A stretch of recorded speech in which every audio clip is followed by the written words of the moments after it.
sleeping, even after he got shocked, went back to sleep.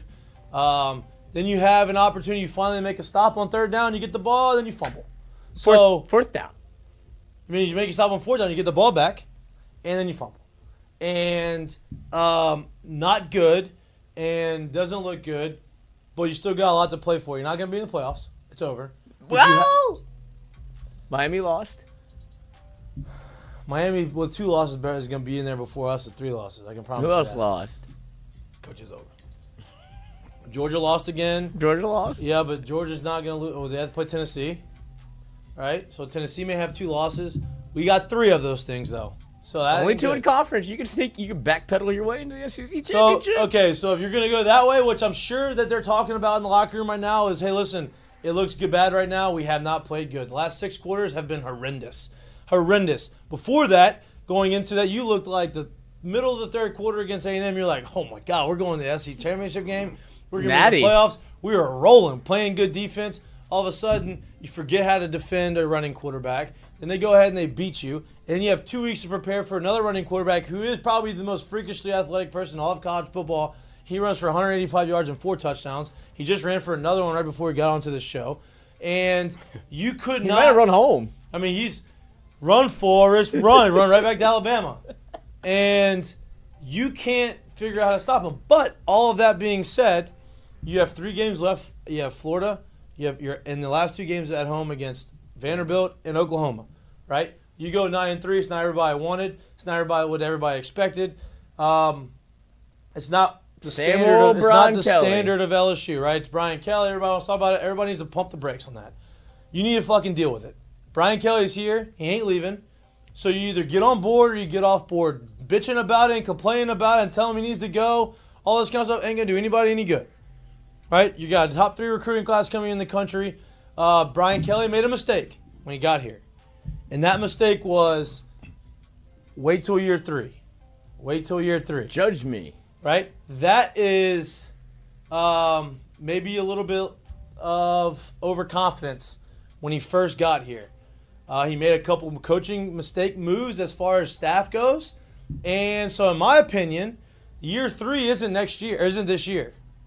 Year 3, depending on if Nuss is back or not, is either the year before, the 4th year or the 5th year. Because, and we've talked about this a bunch of times on the show, his first year here doesn't count as a year.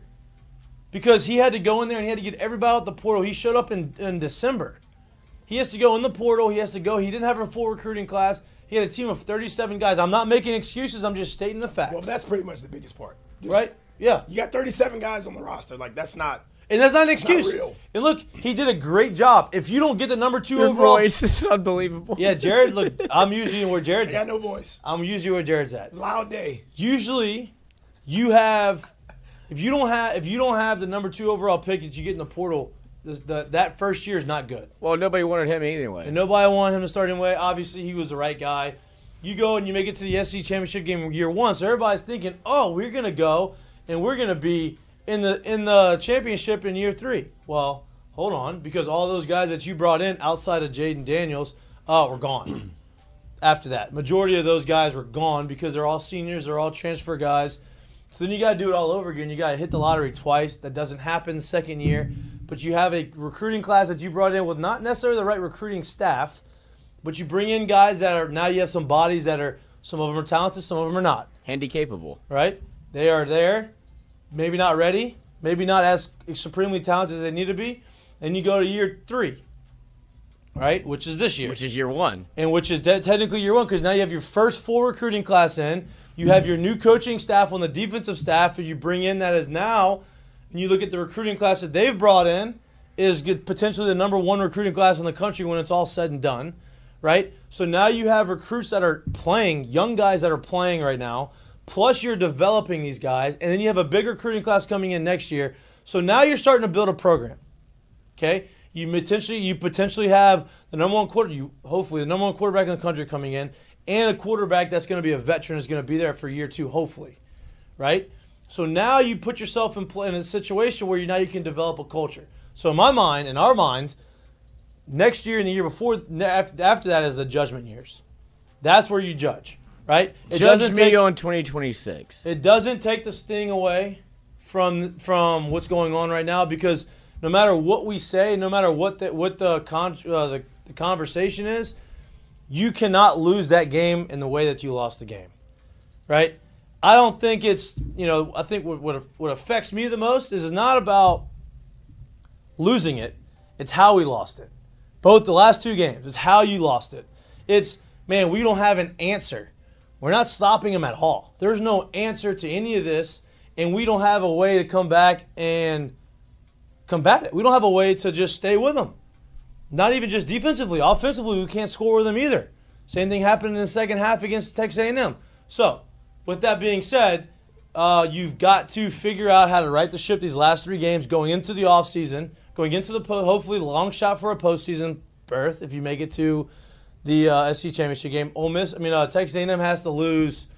Actually, LSU, I don't know if LSU has. They don't have a shot there. They don't have a chance, I don't think. For what? To get to the SEC deal. A&M's got to lose two games.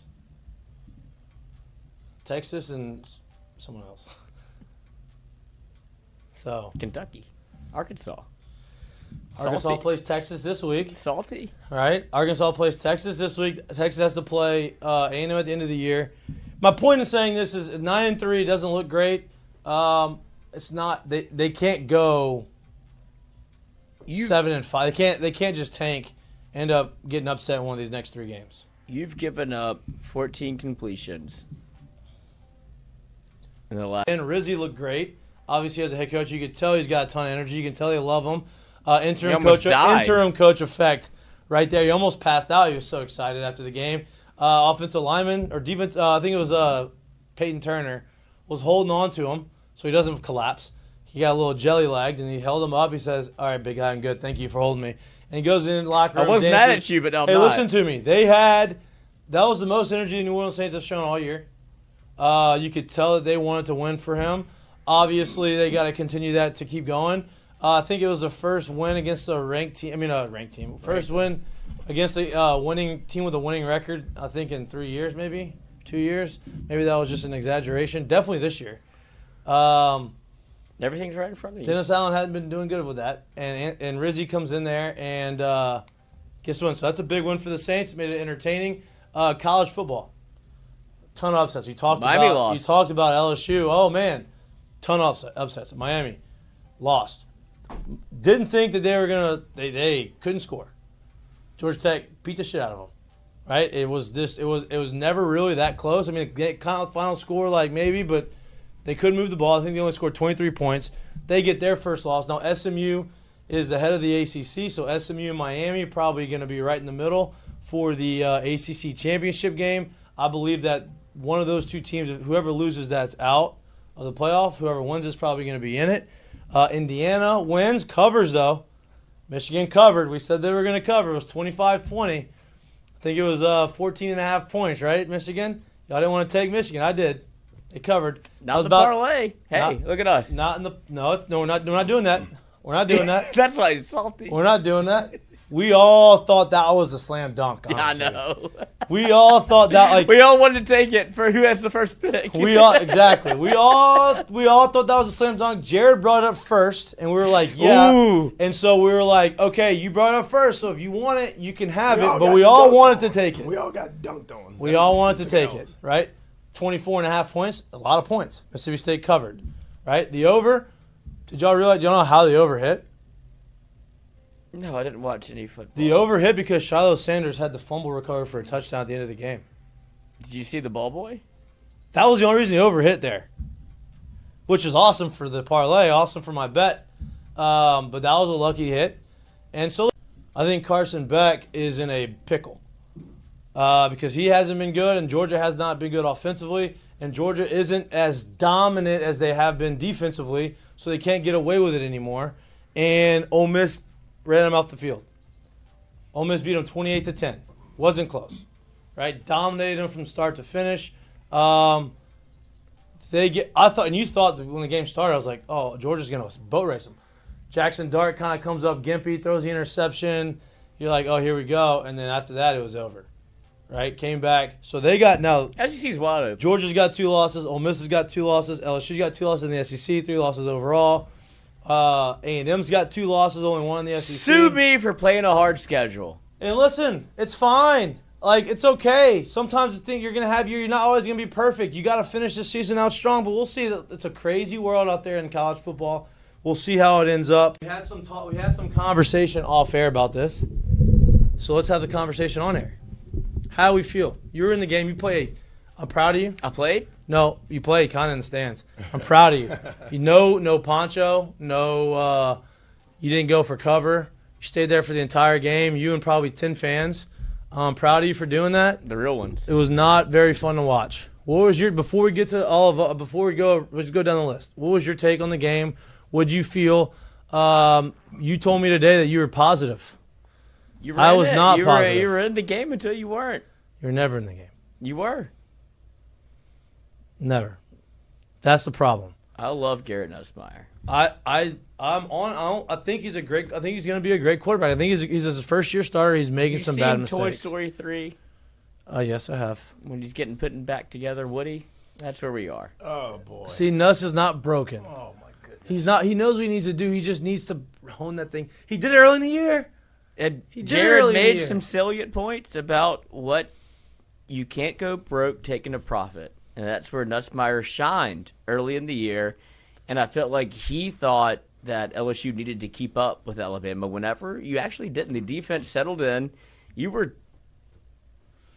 first off, little golf clap, Brian Kelly kicking the ball. You get him the best part of the game, false start first play. Place was electric. 3rd and 15. Then you realize the wheels fell off. Then you realize, like, damn, they're actually getting them 3rd down pretty frequently on this drive, and you're like, damn, we can't get off the field on 3rd down. They just keep moving and moving. I think the second drive was like 15 plays. They had 2 drives, and I want to say they had like almost 30 plays run. Nickel and dime. They were just going down the field methodically until the first drive obviously popped the 35-yard run. All these types of things. So the worst thing that could have happened what happened after you faced Marcel Reed, whenever you're like, okay, you have 2 weeks, 14 days, if my math is right, to be able to fix the one thing that you don't think that you're very good at, the one thing that you have to cover. Whenever you lose to a quarterback, Marcel Reed threw it twice. You lose. Yep.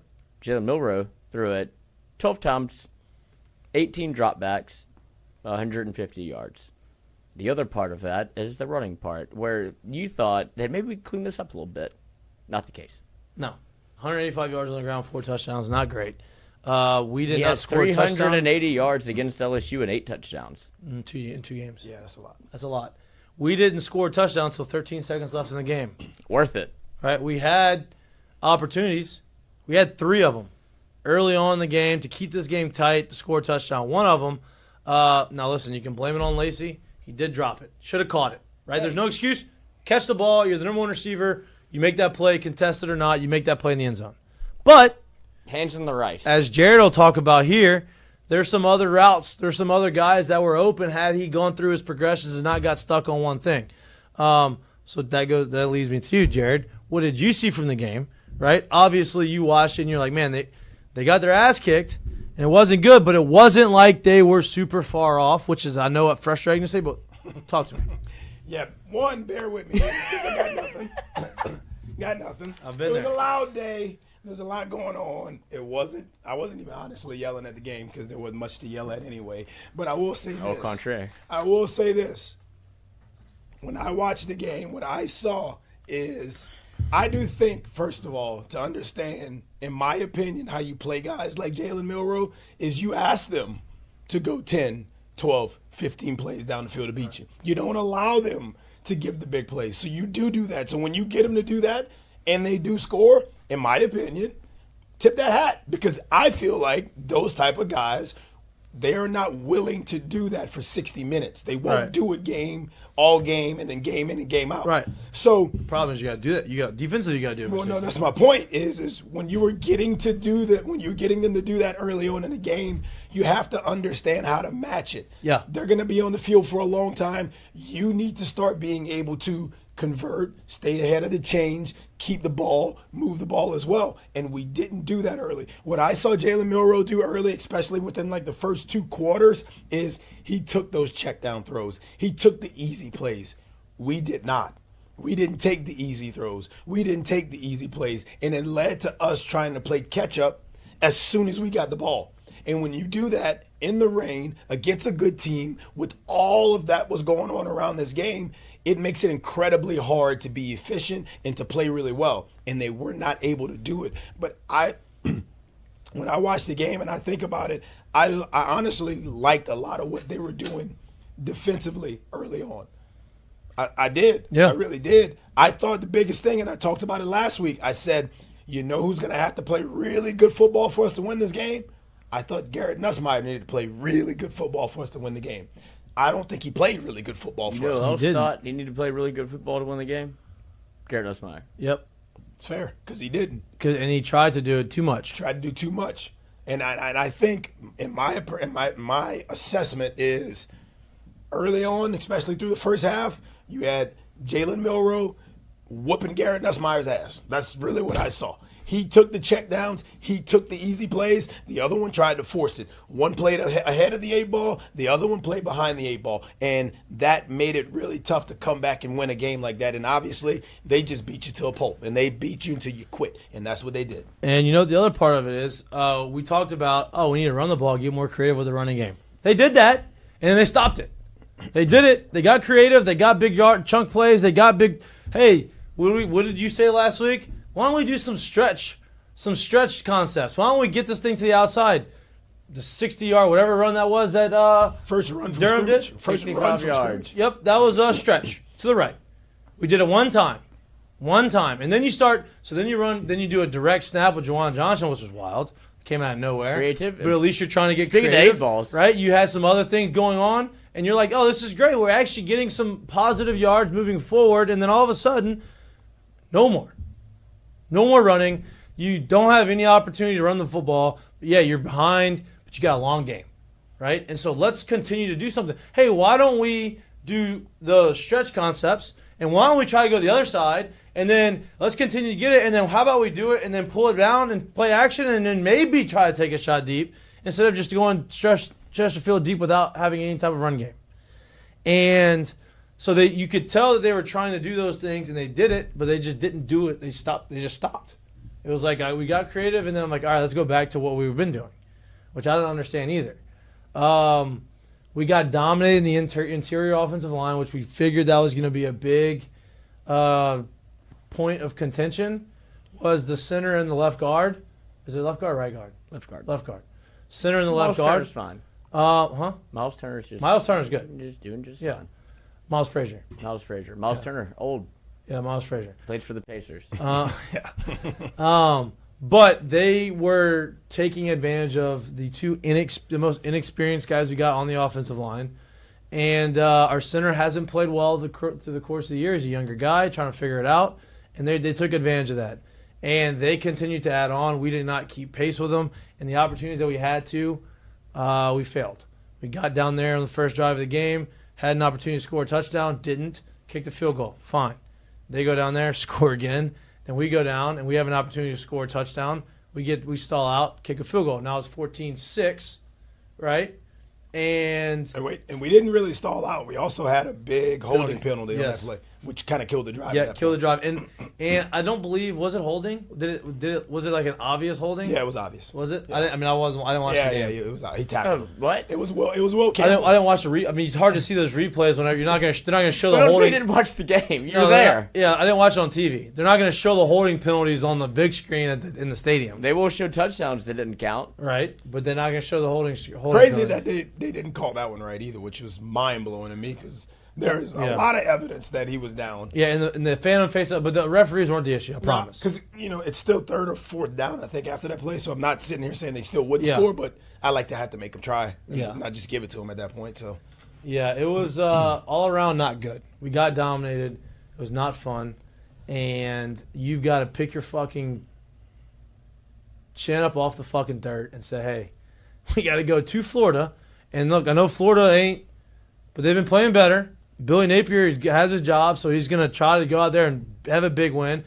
Anytime Florida and Billy Napier plays LSU, in his mind, it's going to be a big win because of the situation that happened when he was trying to get the head coaching job here. It didn't happen. Whether that's a real thing or not, deep down, I think subconsciously there's a little bit of extra motivation there. No Lagway. We don't know. Lagway's practicing. We're saying if he's going to play.